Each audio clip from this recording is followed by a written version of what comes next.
उनको पकड़कर हमारे इस यमराज की नगरी में लाया करो। जो भगवान के चरणों से जुड़ा हुआ हो, भगवान का भजन करता हो, उसको कभी मत लाना।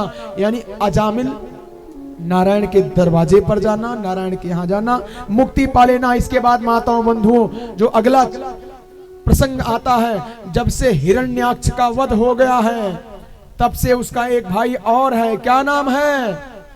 हिरण्याकश्यप। क्या नाम है? हिरण्याकश्यप। हिरण्य माने सोना, कश्यप माने चारपाई। जो पूरे दुनिया की संपत्ति को अपने पास समेट कर रखता है, उसे हिरण्याकश्यप जानना चाहिए।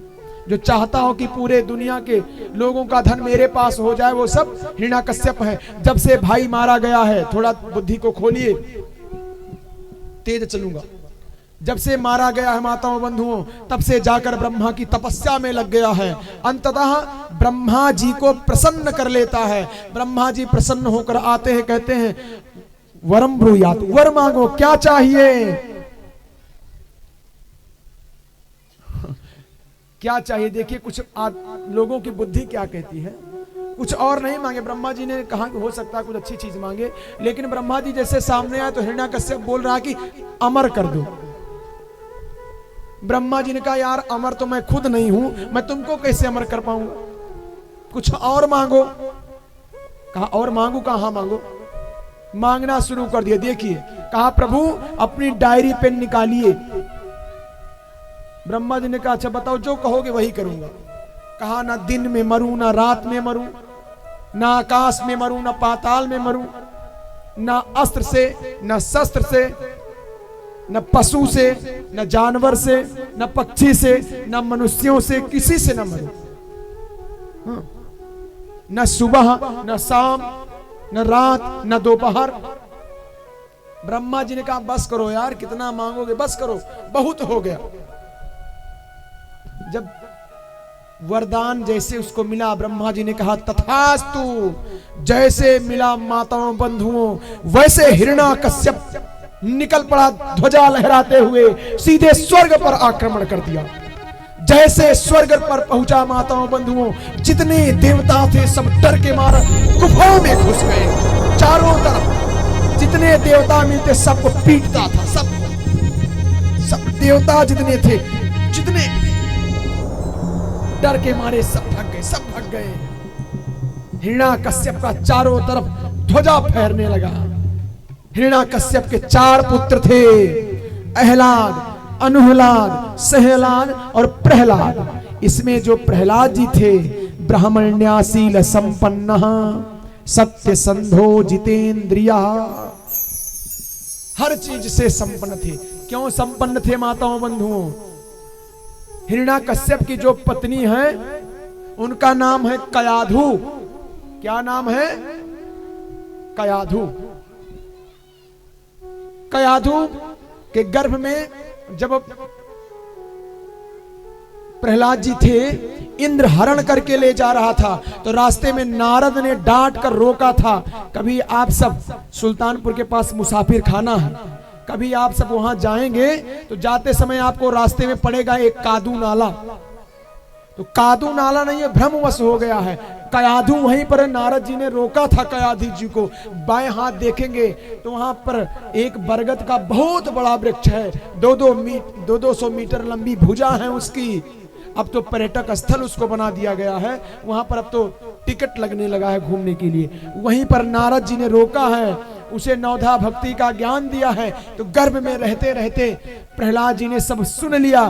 तब से वो शील संपन्न, हर प्रकार के गुणों को जानने वाले हो गए हैं। और हिरण्यकश्यप का एक अलग से गुरुकुल चलता है। कौन सा गुरुकुल है? दैत्यराज का गुरुकुल है, हिरण्यकश्यप दैत्य गुरुकुल। हाँ, राक्षस उसमें केवल पढ़ाया, हिरण्यकश्यप के बारे में पूरा पढ़ाया जाता। हिरण्यकश्यप ही भगवान है, हिरण्यकश्यप ने ये किया, हिरण्यकश्यप ने, और कुछ नहीं, हिरण्यकश्यप के बारे में पूरा बताया जाता। माताओं बंधुओं, प्रहलाद जी भी उसी विद्यालय में पढ़ते थे। प्रहलाद जी जितना पढ़ावे, प्रहलाद जी सुन तो लेते थे, लेकिन गुरु जी जैसे चले जाए वैसे ही कुर्सी पर स्वयं बैठ जाते और सभी मित्रों से कहते थे मेरे साथ बोलो, जो मैं पढ़ाऊंगा वही पढ़ो सब लोग। कहा क्या पढ़ाना है, क्या पढ़ना है? प्रहलाद जी सबको पढ़ाने लगे। बोलिएगा श्री राम जय राम जय जय राम, श्री राम जय राम जय जय राम, श्री राम जय राम जय जय राम, श्री राम जय राम जय जय राम, श्री राम जय राम जय जय, बोलो श्री राम जय राम जय जय राम, श्री राम जय राम जय जय राम। जैसे जैसे गुरु जी आते, गुरु जी का नाम था श्रीखंड अमर्क जी गुरु जी, जैसे उनको देखते थे वैसे बच्चों को फिर प्रहलाद जी बोलिएगा हिरण्यकश्यप हिरण्यकश्यप हिरण्यकश्यप। जैसे गुरु जी चले जाएं फिर श्री राम, राम ही सत्य है, राम ही धर्म है, राम ही राष्ट्र है, राम ही सनातन है, राम ही विश्व है। सीधा एक दिन घूमते घूमते हिरण्यकश्यप विद्यालय में पहुंच गया। अपने बेटे प्रहलाद को बुलाया, इधर आओ बेटा, गोद में बैठो। अच्छा आज बताओ आपके गुरुजी ने आज क्या पढ़ाया, आपको कुछ सुनाइए। प्रहलाद जी निडर होकर अपने आराध्य पर विश्वास रखते हुए बताना प्राण, पिताजी श्रवणम कीर्तनम विष्णु स्मरणम पाद सेविनम अर्चनम वंदनम दास्यम सख्यमात्म निवेदनम। भगवान का श्रवण करो, कीर्तन करो, उन्हीं का स्मरण करो, उनकी चरणों की सेवा करो, उन्हीं की अर्चना करो, वंदन करो, यही दास का काम है। हम सब दास हैं। जैसे हिरण्याकश्यप ने सुना, गुरुजी को बुला, इधर आइए, गर्दन पर तलवार रख दी। मेरे बेटे को गलत शिक्षा, मेरे ही रोटी पर, मेरे टुकड़ों पर पलने वाले और मेरे ही जिस पत्तल में खा रहे उसमें छेद कर रहे हो। खंड अमर्क जी हाथ जोड़ लिए, राजन मैं कुछ नहीं पढ़ाता हूं, पूछ लीजिए अपने बच्चों से, अन्य बच्चों से, मैं कुछ नहीं करता हूं। प्रहलाद ने कहा पिताजी व्यर्थ की बातें छोड़ो, आप अपने आप को भगवान मान रहे हो। अरे आप परमात्मा को मानिए, आप राम को मानिए, आप कृष्ण को मानिए, फिर मैं आपको अपना भगवान मानूंगा। यदि आप राम को भगवान नहीं मानेंगे तो मैं आपको कदापि भगवान नहीं मानूंगा, क्योंकि जो मेरे राम का नहीं वो मेरे किसी काम का नहीं, किसी काम का नहीं रह जाता। जो मेरे राम का आदर्श नहीं हो सकता वो किसी काम का नहीं हो सकता, नष्ट हो जाता है एक दिन। जो राम के बारे में अब शब्द बोलता है, जो राम को काल्पनिक बताया करते हैं, समय आने पर वो नष्ट ही हो जाया करते हैं, क्योंकि राम ही सत्य है, राम ही सनातन है, वो नष्ट कर ही देते हैं उनको। हिरण्यकश्यप क्रोध में, आवेश में आ गया, अपने बेटे को ले जाकर हाथी के तलवे से कुचवाना चाहता है। माताओं बंधुओं, हाथी को मदिरा पान करवा दिया। कहा इस बेटे से अच्छा बिना बेटे के रह लूंगा, लेकिन जो अपने घर में ही स्वयं का विरोध करे उसका मैं क्या करूं, मरवा देना चाहता हूं। लेकिन माताओं बंधुओं, जाके रक्षक राम हो, मार सकही ना कोई। हाथी स्वयं मर गई, पहाड़ों से फिकवाया गया, पहाड़ से गिरकर भी बच गए। अरे जहर पिलाया गया, अमृत बन गया। माताओं बंधुओं, सब कर लिया, थक गए, फिर बाद में समझाने लगे, लेकिन मान नहीं रहे हैं।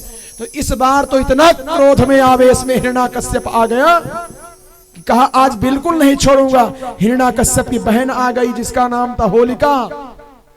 कहा ए भैया चिंता मत करिए, आपकी बहन है, आदेश करिए, अग्नि में लेकर मैं इसे बैठ जाऊंगी और जलकर राख हो जाएगा। प्रहलाद ने कहा पिताजी मैं गोद में बैठूंगा, लेकिन यदि मैं ना जला तो आपको विष्णु भगवान की शरण में आना पड़ेगा। यदि मैं जल गया तो मान जाऊंगा कि आप ही भगवान हैं।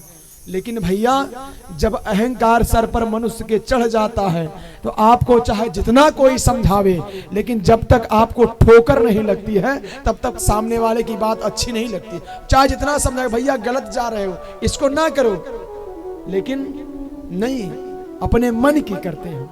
अपने मन की। कोई अच्छी सलाह देता है उसको नहीं मानते। मातों, चारों तरफ की दुनिया की मीडिया बुलवाई गई, बढ़िया लकड़ी लगवाई गई, होलिका को बैठाया गया उस पर, प्रहलाद जी गोदी में जाकर बैठ गए।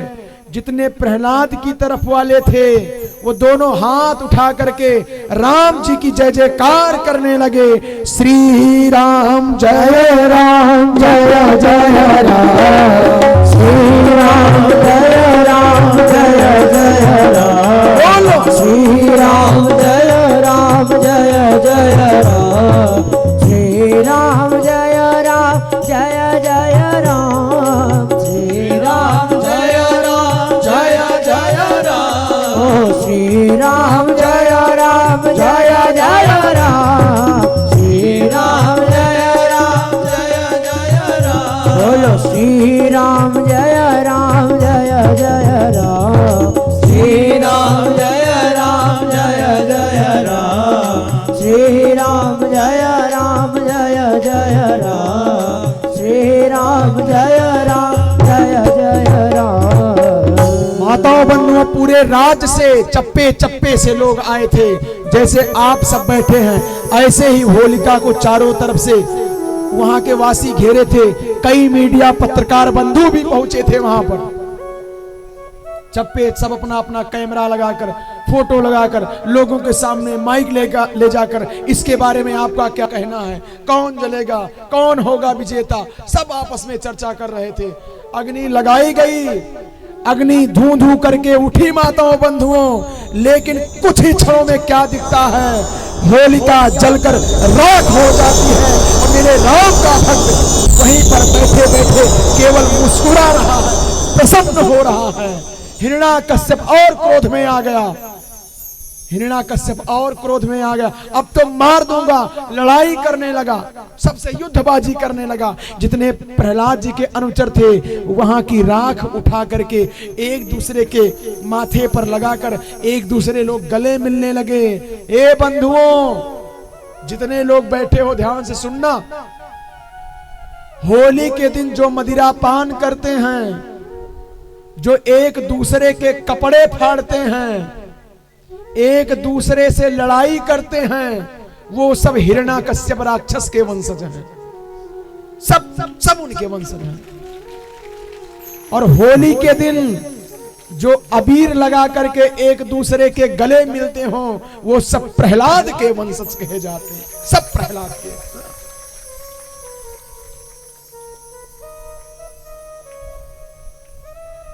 हिरण्याकश्यप जब डर गया चारों तरफ से, तो प्रहलाद को पकड़कर एक खंभे से बांध दिया, खंभे से बांध दिया। तलवार हाथ में निकाल लिया माताओं बंधुओं, तलवार निकाल कर बोला, हे प्रहलाद, बता तेरा भगवान कहां है। कहा, पिताजी ईशावास्यमिदं सर्वम। अरे परमात्मा तो कण कण में व्याप्त है, परमात्मा तो हर जगह व्याप्त है। हिरण्याकश्यप ने कहा, यदि तेरा भगवान सर्वत्र है तो कौसव, यदि सा सर्वत्र कस्मात् स्तंभे न दृश्यते। कहां है वो? यदि तुम्हारा परमात्मा सर्वत्र है, हर जगह है, तो इस खंभे में क्यों नहीं दिख रहा है? क्या इस खंभे में तेरा भगवान है? कहा, हाँ, इस खंभे में मेरा परमात्मा है। विश्वास था माताओं बंधुओं, जैसे कहा खंभे में भगवान है, वैसे हिरण्याकश्यप ने गदा उठा करके, गदा को घुमा करके उस खंभे पर जैसे प्रहार किया, खंभे को फाड़ कर नरसिंह भगवान प्रकट हो गए। बोलिए नरसिंह भगवान की जय। नरसिंह भगवान माताओं बंधुओं जैसे आए, जैसे भगवान आए, ना तो चाय पिए, ना तो कॉफी पिए, ना तो ठंडा पानी मांगे, ना गर्म पानी मांगे, सीधे गोधेली वेला थी, सीधे आकर के हिरण्याकश्यप की गर्दन को पकड़ा और पकड़ करके सीधे गर्दन पकड़कर घसीटते घसीटते घर के मेन चौखट पर गए और लेकर गए, बैठ गए और अपनी गोदी में हिरण्याकश्यप को रख लिया। हिरण्याकश्यप को रखकर परमात्मा नरसिंह भगवान हिरण्याकश्यप की ओर देखकर कह रहे हैं, हाउ आर यू हिरण्याकश्यप? कैसे हो? हिरण्याकश्यप कह रहा है आप मुझे मार नहीं सकते हो। कहा क्यों? कहा मैं न दिन में मरूंगा न रात में मरूंगा। कहा मूर्ख, इस समय न दिन है न रात है, अरे गोधूली बेला चल रही है, पता होना चाहिए तुमको। कहा इससे काम नहीं चलेगा, मैं 12 महीनों में किसी महीनों में नहीं मरूंगा, मैं आशीर्वाद ब्रह्मा जी का मिला है। कहा तुझे पता नहीं है, अरे ये अधिक मास मलमास का महीना चल रहा है, तुझे पता होना चाहिए। कहा मैं अस्त्र शस्त्र से भी नहीं मरूंगा। कहा बेटा लगता है तू प्रतापगढ़ से हाई स्कूल पास होकर आया, तुझे इतना पता नहीं? अस्त्र शस्त्र इतने बड़े बड़े नाखून मैं किस दिन मेरे काम आए, इसी से मारूंगा। कहा मैं ना आकाश में मरूंगा, न पृथ्वी में, न पाताल में। कहा कहीं नहीं हूं बेटा, चौखट पर लेकर बैठा हूं, अब काहे का चिंतन करते हो। बदल गया तुरंत, लाइन पे आ गया माताओं, क्या प्रभु सच में मुझे मार दोगे? ऐसे ही बाली जिस समय पड़ा था, भगवान ने बाण चुपके से मार दिया, बाली पड़ा था, परमात्मा सामने गए तो परमात्मा से कह रहा है अवगुण कवन नाथ मोहि मारा, किस कारण से मुझे मार दिया? मैं बैरी सुग्रीव प्यारा, सुग्रीव आपको प्रिय हो गया, मैं बैरी हूं। अरे कौन सा मेरे अंदर कारण कष्ट दुख था मेरा, और मैं कौन सा ऐसा पाप कर्म किया था, किस कारण से आपने मुझे मार दिया? भगवान मुस्कुराए, मुस्कुरा कर परमात्मा बोल रहे हैं बाली तू कहता है कौन सा पाप किया है? अरे दुष्ट मूर्ख, अनुज बधु भगनी सुतनारी, सुन सठ कन्या सम ये चारी, इनही कुदृष्टि बिलोकई जोई, ताहि बधे कछु पाप न होई। तुझे पता है जो जो पापाचार किया है, दुराचार किया है, अपने भाई के पत्नी को अपहरण किए बैठे हो, वो पाप नहीं है? बदल गया बाली, नाथ अजहूं मैं पापी, परमात्मा मेरे सामने खड़े हो तब भी मैं पापी हूं। जब मेरे सामने ठाकुर आप खड़े हो, अब मैं कैसा पापी हूं? बदल गया। परमात्मा ने कहा बाली अचल करहूं तन राखूं प्राणा, जीवित कर दूं। बाली ने हाथ जोड़ लिया, नाथ जन्म जन्म मुनि जतन कराही, अंत राम कहूं आवत नाही। अरे सामने परमात्मा खड़ा हो, परमात्मा के सामने खड़े खड़े प्राण पखेरु निकल जाएं, इससे बड़ा सौभाग्य और क्या हो सकता है? हिरण्याकश्यप ऐसे ही बदल गया माताओं बंधुओं। एक क्षण मेरे नरसिंह भगवान विलंब नहीं किए, सीधे इतना मारा है उसको वहीं पर लिए लिए, कभी मुक्कों से, कभी जूटों से, कभी कराटों से, इतना पीटा है कि नस नस उसकी तोड़ दिया है।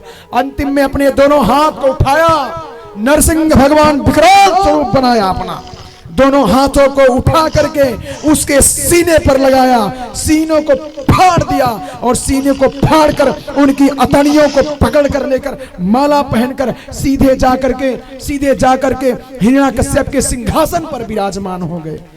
किसी ने कहा क्या नरसिंह भगवान सिंहासन की लालच थी क्या वहां जाकर बैठ गए? अरे वहां क्यों बैठ गए भाई? सिंहासन की उनको लालच थी क्या? परमात्मा ने कहा इसलिए मैं नहीं बैठा सिंहासन पर आकर के कि मुझे गद्दी का, मुझे पद का, मुझे राज्य का लोभ है, मैं इसलिए आकर बैठा हूं। इसके बाद मेरा बच्चा प्रहलाद बैठने वाला है सिंहासन पर, अभी तक पापी राजा इस पर विराजमान था। भगवान ने कहा मैं इस पर बैठकर इस आसन को पवित्र कर दूंगा, इसके बाद जब